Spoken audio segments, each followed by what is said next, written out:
نحمده ونصلي على رسوله الكريم أما بعد فأعوذ بالله من الشيطان الرجيم رب اشرح لي صدري ويسر لي أمري واحلل عقدة من لساني يفقهوا قولي رب زدني علما ربنا فقهنا في الدين اللهم إني أسألك علما نافعا وعملا متقبلا ورزقا طيبا واسعا السلام علیکم ورحمۃ اللہ وبرکاتہ۔ کل جی ماشاءاللہ ہماری 83 آیات ہوئی تھی، آج ہم 84 آیت سے شروع کریں گے۔ اعوذ باللہ من الشیطان الرجیم، بسم اللہ الرحمن الرحیم۔ من جاء، جو شخص جاء آئے گا، بالحسناتی، ب ساتھ حسن، حسناتی حسن یعنی کہ نیکی کے ساتھ، فلاحو پس اس کے لیے ہے، خیرن خیر بہتر ہے، منہا اس سے، ومن اور جو جاء آئے گا، بالسیئاتی ب ساتھ، اور سیئاتی سو ہوتا ہے برائی کو، برائی کے ساتھ، فلا پس لا نہیں، یجزا یہ وہ اور آگے جزا کہ اس کو بدلہ دیا جائے گا، الذین ان لوگوں کو جنہوں نے عاملو عمل کیے، السیئاتی برے، الا مگر ما کانو جو تھے، یعملون جو وہ عمل کرتے۔ آیت نمبر 84 کو بامحاورہ ترجمہ دیکھ لیں کہ جو شخص نیکی کر کے آئے گا اس کے لیے اسے بہتر صلہ موجود ہے، اور جو برائی لائے گا تو جن لوگوں نے برے کام کیے ان کو بدلہ بھی اسی طرح کا ملے گا، اور جس طرح کے وہ کام کرتے تھے۔ یہ اللہ تعالیٰ نے میں تو کہتی ہوں اللہ تعالیٰ کی رحمانیت ہے اس میں کہ اللہ تعالیٰ نے یہاں پہ جو اصول اللہ تعالیٰ نے اس میں بتا دیا، اور وہ اصول کیا ہے؟ اللہ تعالیٰ کہتی ہیں کہ اس آیت میں اللہ تعالیٰ نے جزا اور سزا سے متعلق جو ہے اللہ تعالیٰ نے اللہ کا ضابطہ بتا دیا، اور ضابطہ کیا ہے کہ نیکی کا بدلہ اللہ تعالیٰ اس کے اصل اجر سے بہت زیادہ دے گا، جو 10 گنا سے ہو کے 700 گنا تک بھی ہو سکتا ہے، اور اس سے زیادہ بھی ہو سکتا ہے، اور یہ اس کا فضل اور رحمت، اس کا احسان کی بنا پہ ہوگا، یعنی کہ جو نیکی آپ چھوٹی سی بھی کرتے ہیں، دل میں ایک کبھی سوچ آتی ہے اور وہ عمل میں چلی جاتی ہے، اور اس نیکی کا جتنے لوگوں کو فائدہ ہوگا یا جتنی وہ دل سے اس کی نیت خالص ہوگی، اللہ تعالیٰ اس حساب سے اس ایک چھوٹی سی نیکی کا، ہم لوگ تو اس کو گن بھی نہیں سکتے کہ اللہ تعالیٰ اس کا اجر کہاں تک دے سکتے ہیں، ایک پہاڑ، احد پہاڑ تک بھی دے سکتے ہیں۔ تو یہ اللہ تعالیٰ کا، یہ اللہ تعالیٰ کی رحمانیت ہے۔ اور برائی کا بدلہ صرف اتنا ملے گا جتنی برائی تھی، یعنی کہ اس بدلے میں زیادتی نہ ہوگی، یہ اللہ کی صفت عدل کا تقاضا ہے۔ آپ کو سمجھ آ رہی ہے کہ کتنی بڑی اللہ تعالیٰ کی ہمارے پر مہربانی ہے کہ نیکی کا تو جو بدلہ ہے وہ انگنت ہے، اس کا شمار نہیں کر سکتے آپ، اور برائی کا بدلہ صرف اتنا کہ جتنی برائی کی گئی ہے۔ اور ایک اور چیز بھی جو ایک اور امپورٹنٹ بات ہے کہ نیکی پہ تو اللہ تعالیٰ نے وعدہ فرمایا کہ اس کا بدلہ ضرور ملے گا، لیکن برائی پہ وعدہ نہیں فرمایا کہ اس کا بدلہ ضرور ملے گا، اور یہ بھی ممکن ہے کہ اللہ تعالیٰ معاف فرما دے، بلکہ یہ بیان فرما دیا کہ اپنے کیے سے زیادہ سزا نہیں ملے گی۔ تو کتنی خوبصورت آیت ہے جس میں اللہ تعالیٰ ہمیں ایک سارٹ آف خوشخبری دے رہے ہیں کہ جو ہم نیکی کریں گے وہ اللہ تعالیٰ اس کا اجر بے شمار ہوگا، اور جو برائی کریں گے اس کا اللہ تعالیٰ نے وعدہ نہیں کیا، ہاں اللہ تعالیٰ نے کہ جتنی برائی ہے اتنا ہی ملے گا، لیکن اس پہ اللہ تعالیٰ نے وعدہ نہیں کیا۔ وہ الحمدللہ اگر آپ توبۃ النصوح یا دل سے توبہ کر لیں تو انشاءاللہ تعالیٰ اللہ تعالیٰ ہماری وہ برائی کو ڈیلیٹ بھی کر سکتے ہیں، یعنی کہ اس کو معاف بھی کر سکتے ہیں، کیونکہ اللہ از دا سپریم اینڈ ڈیلیٹنگ اتھارٹی۔ تو آیت نمبر 85 پر آتے ہیں، ان الذی بے شک، الذی وہ جس نے، فرض فرض کیا، علیکا آپ کے اوپر، القرآن قرآن، لا رعدو کا، یہ جو لفظ ہے نا رعدو کا، یہ اس کا مطلب آدو کا رعدو ہوتا ہے پھیرنے والا، لوٹانے والا، ٹھیک ہے جی، یہ اس کا یہاں سے یہ مراد ہے، البتہ لوٹا دے گا تجھ کو، الا طرف، معاد کہتے ہیں لوٹنے کی جگہ، جیسے عود سے نکلا ہے کہ واپس پلٹ کر وہیں پہ آنا، یا بہترین انجام کی طرف مراد ہے یہاں پہ۔ قل کہہ دو، ربی میرا رب، اعلم زیادہ جانتا ہے، علم ہو گیا نا، اور حمزہ کے اوپر الف لگ گیا تو سپرلیٹو ڈگری بن گئی، کہ وہ زیادہ جانتا ہے. من جاء اس کو جو آیا بالہدا ساتھ ہدایت کے، ومن ہوا اور جو وہ فی میں دلال مبین دلال گمراہی مبین کھلم کھلا سری. تو آیت نمبر 85 کا باب محاورہ ہوا کہ اے پیغمبر صلی اللہ علیہ وسلم جس اللہ نے تم پر قرآن کے احکام کو فرض کیا ہے وہ تمہیں باز گشت کی جگہ لوٹا دے گا. کہہ دو کہ میرا پروردگار اس شخص کو بھی خوب جانتا ہے جو ہدایت لے کر آیا اور اس کو بھی جو سری گمراہی میں ہے. تو آیت 85 میں اللہ تعالیٰ نبی صلی اللہ علیہ وسلم کو مخاطب کر کے فرما رہے ہیں کہ ہم نے آپ پر قرآن فرض کیا، یعنی کہ قرآن خلق خدا تک پہنچائیں، اس کی تعلیم دینے اور اس کی ہدایت کے مطابق لوگوں کی اصلاح کرنے کی ذمہ داری آپ پر ڈال دی گئی. اور قرآن پر جو ایمان لائے اس کی بھی یہی ذمہ داری ہے کہ وہ خلق خدا تک اس کا پیغام پہنچائے. اور یہ فرما دیا کہ جس اللہ نے آپ پر یہ ذمہ داری ڈالی ہے وہ آپ کو بہترین انجام سے ہمکنار کرنے والا ہے، یعنی کہ دنیا اور آخرت میں عظمت کامرانی عطا فرمائے گا. کفار اور جو مشرقین تھے وہ کہتے تھے کہ اگر ہم قرآن پہ ایمان لے آئیں گے تو ہمارا جینا مشکل ہو جائے گا، اور چند سالوں کے بعد ان کے آنکھوں کے سامنے سارا عرب اسلام کا متی ہو گیا اور کوئی طاقت اسلام کے سامنے ٹھہر ہی نہیں سکی. تو یہاں پہ ایک تو اللہ تعالیٰ نے ابلاغ کی جو ذمہ داری بتائی یہ بڑی امپورٹنٹ ہے، اور الحمدللہ کوشش ہوتی ہے کہ ہر آیت کو ہم اپنی زندگی میں اپلائی کر سکیں. آپ کو پتہ ہے حضور صلی اللہ علیہ وسلم خاتم النبی، اللہ سبحانہ تعالیٰ نے آپ کے اوپر یعنی کہ جو تھا خاتم النبی لگ گئے، ایک سٹیمپ لگ گئی، ایک مہر لگ گئی، آپ کے بعد کوئی اور نبی نہیں آئے گا. اور آپ صلی اللہ علیہ وسلم کی ذمہ داری تھی کہ یہ قرآن کا پیغام لوگوں تک پہنچائیں. اب حضور صلی اللہ علیہ وسلم تو ہمارے اندر موجود نہیں ہے اور خاتم النبی بھی ہیں. اب یہ ذمہ داری میری، آپ کی، ہم سب کی امت محمدیہ کے سب لوگوں کی ہے کہ ہمیں جو آیت جو چیز سمجھ آتی ہے اسے ہم نے لوگوں تک پہنچانا ہے. اس کو اپنے تک محفوظ نہیں رکھنا، خالی اپنے تک نہیں رکھنا. وہ کہتے ہیں نا کہ جب فائدہ پہنچتا بندہ کہتا ہے بس اپنے تک ہی کروں، میں کسی کو کیا پہنچاؤں. تو یہ قرآن یہ جو ذمہ داری ہے نا ابلاغ کی، یہ اب حضور صلی اللہ علیہ وسلم نے تو مکمل کی، یعنی کہ اللہ تعالیٰ نے ان کے اوپر اسلام دین مکمل کر دیا. اب یہ اس کو لوٹانا، اس کو بار بار لوگوں کو، جیسے ہم یہ قرآن کلاس میں اکٹھے ہوتے ہیں بار بار اس قرآن کے اللہ تعالیٰ کے میسج پہ ہم باتیں کرتے ہیں، تو یہ ہم پہ مسٹ ہے. یہ بھی میں آپ کو بتا دوں، اٹس ناٹ آپشنل. آج آپ کلاس میں ہیں، آج آپ نے ایک بات سیکھی اور اس کے بعد آپ سوچیں اچھا ٹائم ملے گا تو میں کسی کو بتا دوں گی، میں کون سا اتنا علم رکھتی ہوں یا کیا ہے. تو یہ بات میں بھی آپ سے کہتی ہوں کہ میں بھی کوئی علم نہیں رکھتی، میں بھی ایک ادنا سی اسٹوڈنٹ ہوں اس قرآن کی. تو جو چھوٹی موٹی بات سمجھ میں آئی وہ میں نے آپ کے ساتھ شیئر کی. آپ کو جو چھوٹی موٹی بات سمجھ میں آپ اس کو شیئر کریں. جب آپ شیئر کریں گے تو ایک تو آپ کی انڈرسٹینڈنگ اور بہترین ہو جائے گی، اور نہ صرف انڈرسٹینڈنگ، آپ کا عمل بھی بہترین ہو جائے گا. تو یہ قرآن کی جو ذمہ داری ہے اب یہ ہم سب کے اوپر ہے. تو قرآن لوگوں پر پڑھ کر سنانے، قرآن کی تعلیم دینے، اس پہ عمل پیرا ہو کر دوسروں کو دکھانے اور اس کی اشاعت اور تبلیغ کی ذمہ داری آپ پر ڈالی ہے، یعنی کہ حضور صلی اللہ علیہ وسلم پہ بھی، اور اب یہ ہمارے اوپر. اب آپ کو پتہ ہے قرآن کے 5 حق ہیں. کیا حق ہیں قرآن کے؟ کیا حق ہے؟ نمبر 1، ہم اس پہ ایمان لاتے ہیں، ہم اس کو پڑھتے ہیں تجوید اور ترتیل کے ساتھ، الحمدللہ ایمان بھی لا رہے ہیں، پہلا حق پورا. دوسرا حق ہمارا کہ ہم اس کو الحمدللہ ریسائٹ کرتے ہیں تجوید کے ساتھ، ترتیل کے ساتھ. تیسرا اس کا حق یہ کہ اس کے معنوں کو سمجھتے ہیں.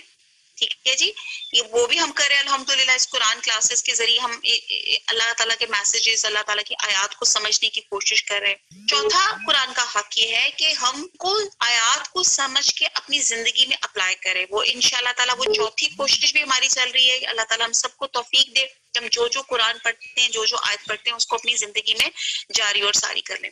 5واں حق قرآن کا یہ ہے کہ ہم نے اللہ کے اس پیغام کو آگے بھی پہنچانا. ٹھیک ہے جی. اس کے لیے ہمارے یہاں پہ لوگ کہہ دیتے ہیں شروع ہوتے ہیں کہ جی میرا تو علم مکمل نہیں ہے. اگر میں اپنی بات کروں تو میری بھی گرامر، میری تجوید، میں خود ایک جس کو کہتے ہیں نا ایک ٹوٹی پھوٹی سے اسٹوڈنٹ ہوں، میں کوئی اتنی لائق بھی نہیں ہوں. تو وہ لیکن کوشش ہم کرتے ہیں کہ ایٹ لیسٹ جو سمجھ آتا ہے وہ آگے لوگوں کو آسان زبان میں آسان چیزیں طریقے سے پہنچائیں تاکہ ہم قرآن کا 5واں حق ادا کر سکیں. تو اللہ تعالیٰ سے دعا مانگتے ہیں، اللہ تعالیٰ اسی آیت کو وسیلہ بنا کے اللہ تعالیٰ ہمیں قرآن کے 5 حق نبھانے والا اللہ تعالیٰ توفیق دے کہ ہم ان 5 حق کو نبھا سکیں. آمین ثم آمین. اچھا جی، اب ہم ورڈنگز پہ دیکھیں آیت نمبر 85 کی، کہ اے پیغمبر صلی اللہ علیہ وسلم، جس اللہ نے آپ کو قرآن کے کام کو فرض کیا ہے وہ تمہیں لا رعادک الا معاد معاد کے معنی ہے عود کرنے کے، آئین سے ہے لوٹنے کی جگہ یا لوٹنے کا وقت. کیونکہ اس لفظ کے معنی میں بہت بہت وسعت ہے، لہٰذا اس کی جو تفسیر ہے اس کے سلسلے میں تھوڑا سا اختلاف بھی آتا ہے. کچھ اسکالرز کہتے ہیں کہ معاد سے مراد فتح مکہ لیا گیا ہے، اور ان کے قول کے مطابق یہ آیت مکہ سے مدینہ کو ہجرت کے دوران نازل ہوئی، اور اس وقت آپ صلی اللہ علیہ وسلم کو یہ خوشخبری سنا دی گئی تھی کہ آپ پھر اس شہر مکہ کو آنے والے ہیں، اور یہی مفہوم تھا وَأَنْتَ حِلٌّ بِهَٰذَا الْبَلَدِ. اور بعد لوگوں نے دوسرا جو اسکالرز کہتے ہیں مفہوم یہ ہے معاد کا کہ انہوں نے معاد سے جنت، اور اس سلسلے میں اللہ نے آپ سے جو وعدے کیے تھے وہ سب مراد لیے گئے ہیں. ٹھیک ہے جی. اور بعض اسکالرز نے جو اس کا تھرڈ مطلب نکالا ہے کہ معاد سے مراد آپ کی زندگی کا آخری وقت لیا گیا ہے، جبکہ پورے کا پورا جزیرۃ العرب اسلام کے زیر نگین آ گیا تھا، اور یہ برتری آپ صلی اللہ علیہ وسلم سے پہلے کسی شخص کو حاصل نہ ہوئی تھی. کم از کم سیاسی طور پر ہی سارا عرب اس کے زیر نگین ہو، اور پورا جزیرۃ العرب محض سیاسی حکمران ہی نہیں تھے بلکہ اسلام کے بغیر کوئی بھی دین جزیرۃ العرب میں باقی نہیں رہ گیا تھا. یعنی کہ یہ بہت بڑا اعجاز تھا حضور صلی اللہ علیہ وسلم کو. تو یہاں پہ یہی چیز بتائی جا رہی ہے کہ امید ہے آپ کو 85 آیت بھی سمجھ آ گئی ہوگی کہ پہلے 5 حقوں کی بات کی جا رہی تھی، اور یہ جو لوٹنے کی جگہ کی جا رہی تھی کہ، اور پھر آگے تھا کہ اور کہہ دو کہ میرا پروردگار اس شخص کو بھی خوب جانتا ہے جو ہدایت لے کر آیا، اور اس کو بھی جو صریح گمراہی میں ہے. یعنی کہ اللہ تعالیٰ ٹوٹل جانتے ہیں کون ہدایت پر ہے اور کون گمراہی میں ہے. آیت نمبر 86. وما اور نہیں، کنتا تو تھا، ترجو رجا سے ہے، رجا ہوتی ہے امید رکھتا، ان یہ کہ یلقا القا ہوتا ہے ڈالنا یہ مراد لی جا رہی نازل کی جائے گی علیکا تیری طرف الکتاب کتاب الا مگر رحمتن رحمت من ربی کا تیرے رب کی طرف سے فلا تکونن پس ہرگز نہ تم ہونا ظہیر مددگار للکافرین کافروں کے لیے. بامحاورہ دیکھتے ہیں آیت نمبر 86. اچھا جی، اب میں نے ریپیٹ نہیں کیا، یہ ہمارا پارہ نمبر 20 چل رہا ہے، سورہ قصص چل رہی ہے، اور آیت نمبر 86 پر ہم لوگ ہیں. اور تمہیں امید نہ تھی کہ تم پر یہ کتاب نازل کی جائے گی مگر تمہارے پروردگار کی مہربانی سے نازل ہوئی، اور تو تم ہرگز کافروں کے مددگار نہ ہونا. اس آیت سے واضح طور پہ یہ معلوم ہوتا ہے کہ کسی نبی کو بھی نبوت ملنے سے پہلے معلوم نہیں تھا کہ اسے نبوت عطا ہوگی. حضرت موسیٰ علیہ السلام کو نبوت عطا ہونے کا جو واقعہ قرآن میں بہت دفعہ آیا ہے، کیسے ہوئی تھی حضرت موسیٰ علیہ السلام کو؟ ہم نے بہت ڈیٹیل پیچھے پڑھا ہے کہ ایک اندھیری ٹھنڈی رات میں آپ راستہ بھول گئے، آگ کی تلاش کے لیے نکلے، تو اللہ تعالیٰ نے آپ کو بلا کر نبوت سے سرفراز کر دیا. ٹھیک ہے، اور ایگزیکٹلی وہ میں اپنی ڈیٹیل میں نہیں جاؤں گی. اسی طرح اگر ہم حضور صلی اللہ علیہ وسلم کو لیتے ہیں تو آپ بھی اسی طرح جیسے آپ میڈیٹیشن کرنے جایا کرتے تھے غار ہرا میں، تو آپ وہاں پہ غار ہرا میں آپ تھے تو پہلی وہی آپ کو وہاں غار ہرا میں آئی تھی، اور آپ گھبرائے ہوئے گھر پہنچے ہوئے تھے، اور کیا کہا تھا آپ نے گھر آ کے؟ مجھے کپڑا اڑا دو، مجھے کپڑا اڑا دو. پھر جب ذرا گھبراہٹ دور ہوئی تو آپ صلی اللہ علیہ وسلم نے حضرت خدیجہ سے غار ہرا کا واقعہ بیان کرتے ہوئے فرمایا کہ انی خشیت علی نفسی، یعنی کہ مجھے تو اپنی جان کا بھی خطرہ پڑ گیا تھا. پھر حضرت خدیجہ جو تھی آپ کو ساتھ لے کے اپنے چچا زاد بھائی، آپ کو پتا ہوگا واقعہ، ورقہ بن نوفل جو تھی ان کے پاس گئی، جو ایک بڑے عالم تھے، نصرانی عالم تھے اور بڑے ایک اچھے انسان تھے. انہوں نے آپ صلی اللہ علیہ وسلم کو بتایا کہ یہ تو وہی فرشتہ ہے جو حضرت موسیٰ علیہ السلام پہ نازل ہوا تھا. یہ بخاری کی اوتھینٹک حدیث کا مفہوم میں نے آپ کو بتایا. تو یہاں سے جو چیز سمجھ آتی ہے کہ آیت نمبر 86 کو اگر آپ اس کے ٹیکسٹ پہ دیکھیں، اور تمہیں امید نہ تھی کہ تم پر یہ کتاب نازل کی جائے گی، یعنی کہ یہ جب اللہ سبحانہ تعالیٰ کسی پہ اپنی رحمت، اپنی مہربانی، اور یہاں پہ خاص طور پہ نبوت کی بات کی جا رہی ہے، تم پر یہ کتاب نازل کی جائے گی، تو تمہیں یعنی کہ کسی بھی نبی کو اس سے پہلے ان کا آئیڈیا بھی نہ، فوگسٹ آئیڈیا نہیں تھا کہ اللہ تعالیٰ ایسے کریں گے، مگر تمہارے پروردگار کی مہربانی سے نازل ہوئی، تو تم ہرگز کافروں کے مددگار نہ ہونا. تو اور ساتھ ساتھ پھر اللہ تعالیٰ نے یہ بھی ان کو بتا دیا کہ اب یہ اللہ کی مہربانی ہے، تو آپ نے اللہ کا کلام جہاں لوگوں کو پہنچانا ہے، آپ نے کافروں کی جو ہے ان کا مددگار نہیں بننا. آیت نمبر 87. اچھا، ایک اور بات بھی یہاں پہ ہے کہ ہر دور کا نبی اپنے دور کا بہترین انسان ہوتا ہے، اس لیے اللہ تعالیٰ اسے نبوت کے لیے منتخب فرماتا ہے، اور نبوت عطا ہونے کے بعد اس کے فضل اور شرف میں مزید اضافہ ہو جاتا ہے اور ہوتا رہتا ہے. شریعت کا یہ اصول ہے، یعنی کہ بھلائی کی طرف رہنمائی کرنے والا اس کے کرنے والے کی طرح ہی ہوتا ہے، یعنی کہ اسے اتنا ہی اجر ملتا ہے جتنا کرنے والے کو ملتا ہے.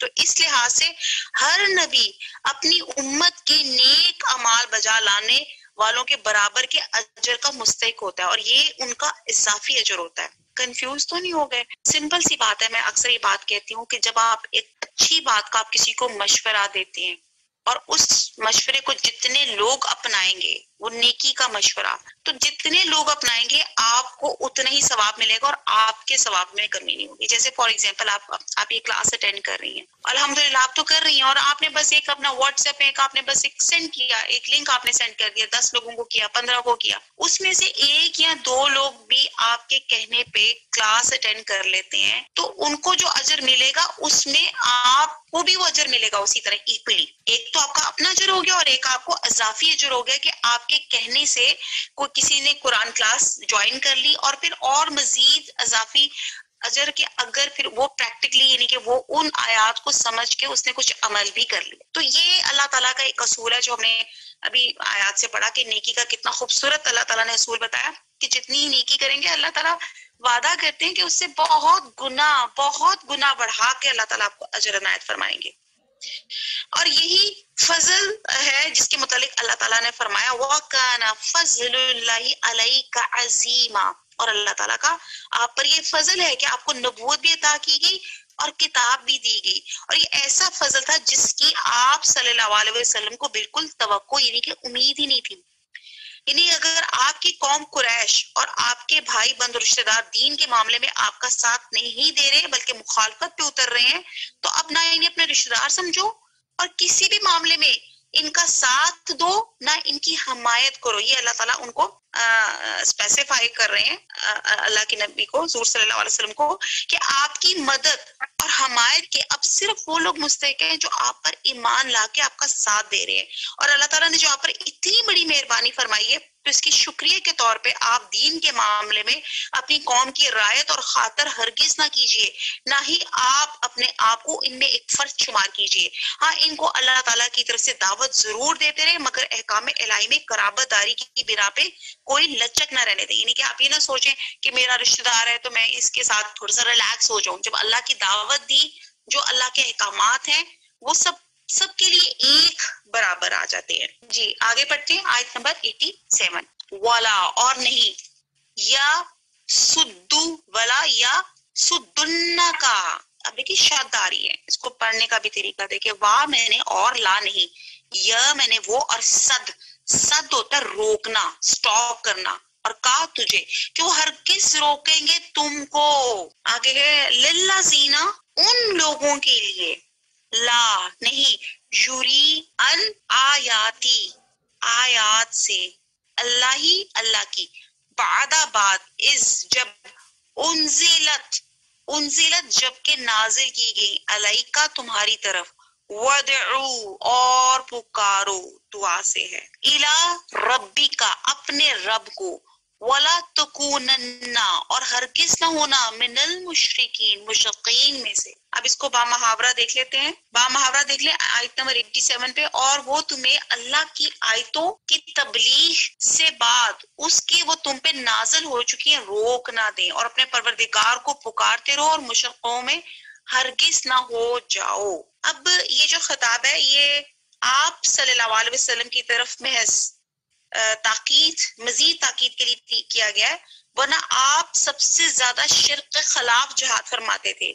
آپ سے شرک کا صدور ایک ناممکن بات ہے۔ گویا آپ کو خطاب اس لیے کیا گیا کہ دوسروں کو ٹھیک طرح سے وارن کیا جائے۔ تو یہاں پہ اللہ تعالیٰ وارن کیسے کر رہے ہیں؟ اللہ تعالیٰ کہہ رہے ہیں کہ وہ تمہیں اللہ کی آیتوں کی تبلیغ سے بعد اس کے کہ وہ تم پہ جو نازل ہو چکی ہے روک نہ دیں، یعنی کہ لوگ تمہیں روک نہ لیں، تو تم نے کیا کرنا ہے؟ اپنے پروردگار کو پکارتے رہو اور مشرکین میں سے نہ ہو جاؤ۔ یعنی کہ اپنے پیارے نبی صلی اللہ علیہ وسلم کو اللہ تعالیٰ نے فرمایا ہے کہ اب آپ کتاب کے اور نبوت کے خود خواہش مند نہ تھے، ہم نے اپنی رحمت سے آپ کو اس کا علم بردار بنایا، بس آپ کفار کی مخالفت کی پرواہ نہ کریں، لوگوں کو اس کی طرف بلاتے رہیں اور اپنی ساری قوتیں، ساری کیپیبلٹیز اسی راہ میں صرف کر دیں۔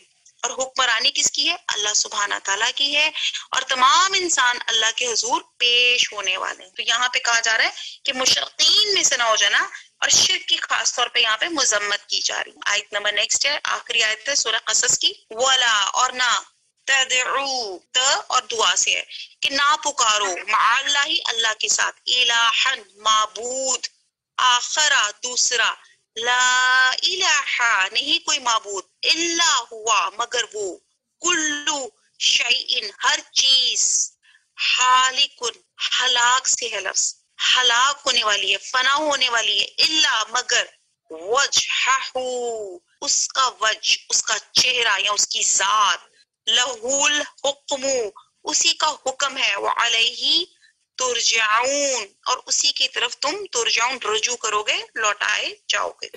با محاورہ دیکھ لیتے ہیں کہ اور اللہ کے ساتھ کسی اور کو معبود سمجھ کے نہ پکارنا، اس کے سوا کوئی معبود نہیں، اس کی ذات پاک کے سوا ہر چیز فنا ہونے والی ہے، اسی کا حکم ہے اور اسی کی طرف تم لوٹ کر جاؤ گے۔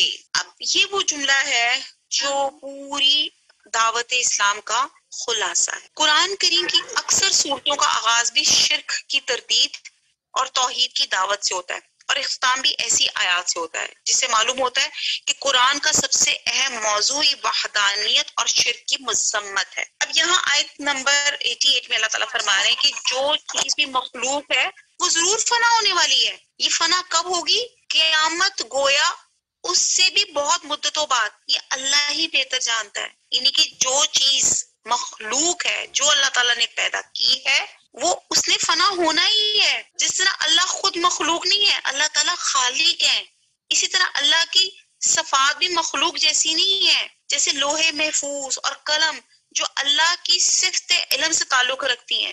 تو یہاں پہ جو چیز بتائی جا رہی ہے کہ اللہ کے ساتھ کسی اور معبود کو نہ پکاریں۔ شرک کی ٹوٹل کہتے ہیں اللہ تعالیٰ تمام گناہ معاف کر سکتے ہیں، لیکن شرک جو ہے ظلم عظیم ہے، اس کی معافی نہیں ہے۔ اور یہیں پہ ہم گواہ بناتے ہیں اللہ تعالیٰ کو، سارے کلمہ پڑھ لیں، لا الہ الا اللہ محمد الرسول اللہ، ہم گواہی دیتے ہیں اللہ تعالیٰ آپ ایک ہیں اور حضور صلی اللہ علیہ وسلم اللہ کے نبی ہیں۔ تو اس کی ذات کے سوا ہر چیز فنا ہونے والی ہے، اور پھر ہم سب نے لوٹ کر جانا ہے اللہ کی طرف۔ کلو نفس ذائقۃ الموت، یہ ایک بہت اہم حقیقت یہاں پہ اللہ تعالیٰ نے اس آیت میں بتا دی کہ جو چیز پیدا ہوئی ہے اس نے فنا بھی ہونا ہے، وہ چاہے کچھ بھی چیز ہے، چاہے وہ لیونگ تھنگس میں ہے۔ لیونگ تھنگس میں جیسے 3 کیٹیگریز ہیں، آپ کی ہیومنز ہو جاتے ہیں، پلانٹس ہوتے ہیں، اینیملز ہو جاتے ہیں۔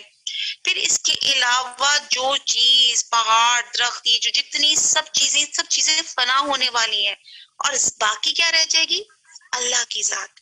اب یہاں پہ کچھ ہمارے اسکالرز کہتے ہیں کہ اللہ کے سوا 8 چیزیں ایسی ہیں جو قیامت کو کبھی فنا نہ ہوں گی۔ جو کوئی لکھنا چاہتا ہے وہ لکھ لے، یعنی کہ اللہ کے علاوہ 8 چیزیں کون سی ہیں؟ نمبر 1 اللہ کا عرش اور کرسی، پھر بہشت اور دوزخ، پھر روح اور ریڑھ کی ہڈی کا نقطہ، پھر لوہے محفوظ اور قلم ولا عالم. تو یہ اسکالرز کہتے ہیں کہ یہ 8 چیزیں جو ہیں یہ فنا نہیں ہوں گی. چونکہ اللہ ہی ہر چیز کا خالق اور مالک ہے، لہٰذا کائنات کی ہر چیز پہ حکم بھی اسی کا چلتا ہے. جنوں اور انسانوں میں بھی اللہ تعالیٰ کا حکم چلتا ہے، اور آخرت کو اللہ ہی کی طرف لوٹنے کا حکم ہے. تو پھر اس دن حکم بھی صرف اللہ تعالیٰ کا ہی چلے گا. قیامت والے دن عدالت بھی اللہ تعالیٰ کی لگے گی اور اللہ ہی کے فیصلے نافذ ہوں گے. تو آج اس دنیا میں میرے اور آپ کے پاس وقت ہے کہ اپنے وہ جو دعا ہے نا ربنا آتنا فی الدنیا، کہ ہم آج دعا یہ مانگتے ہیں کہ اللہ تعالیٰ ہماری اس دنیا میں ایسے اچھے کام کرا دے، ایسے اللہ تعالیٰ کہ اللہ آپ راضی ہو جائیں، اور ان دنیا پہ جو ہم نے کام کیے ہیں اللہ آپ کی فرما بردار رہ کے تو اللہ تعالیٰ ہماری آخرت ہمارے لیے آسان کر دے. وہ کہتے ہیں نا دنیا آخرت کی کھیتی ہے، تو جو ہم اس دنیا میں بوئیں گے وہ ہمیں کہاں پھل ملے گا؟ آخرت میں ملے گا. تو انشاءاللہ تعالیٰ ہم اس نوٹ کے ساتھ اس آیت کو سورہ قصص کو ختم کرتے ہیں کہ اللہ تعالیٰ ہمیں توفیق دے کہ ہم اللہ تعالیٰ جتنی ہم نے آیات پڑھی ہیں اس پہ اللہ تعالیٰ ہمیں عمل کرنے کی توفیق عطا فرما دے. اللہ تعالیٰ ہماری امت محمدیہ میں اللہ تعالیٰ قرآن کی شریعت کو جاری اور ساری اللہ تعالیٰ پہلے تو ہمارے نفس پہ اور پھر اس معاشرے میں اور پھر پوری امت محمدیہ میں اللہ تعالیٰ اس قرآن کی شریعت کو اللہ تعالیٰ نافذ فرما دے. اور لوٹ کے ہم نے اللہ کے پاس جانا ہے. اللہ تعالیٰ اس دنیا میں ایسے اچھے کام کروا دے، ایسے نیک کام کروا دے جو ہم اللہ تعالیٰ انویسٹمنٹ بینک میں جمع کروائیں، اور انشاءاللہ تعالیٰ جب اللہ تعالیٰ آپ کے پاس جائے تو ہم کہ اللہ تعالیٰ دیکھیں اللہ تعالیٰ ہم نے کتنے اللہ تعالیٰ آپ کے لیے کام کیے ہیں، آپ کی رضا کے لیے کیے ہیں، آپ کی خوشی کے لیے کیے ہیں. تو یہ دنیا میں جو ہمارے پاس ٹیمپرری دکھ اور غم یا سکھ پہنچتے ہیں، اللہ تعالیٰ جب ہمارے پاس دکھ آتا ہے تو بھی اللہ کا شکر، اور جب سکھ آتا ہے تب بھی اللہ تعالیٰ آپ کا شکر ادا فرماتے ہیں اور آپ کی ہر رضا پہ راضی رہتے ہیں. وما علینا الا البلاغ. اور یہ ہماری الحمدللہ وما علینا الا البلاغ. سبحانک اللہم و بحمدک نشہد لا الہ الا انت نستغفرک و نتوب الیک. والسلام علیکم ورحمۃ اللہ وبرکاتہ.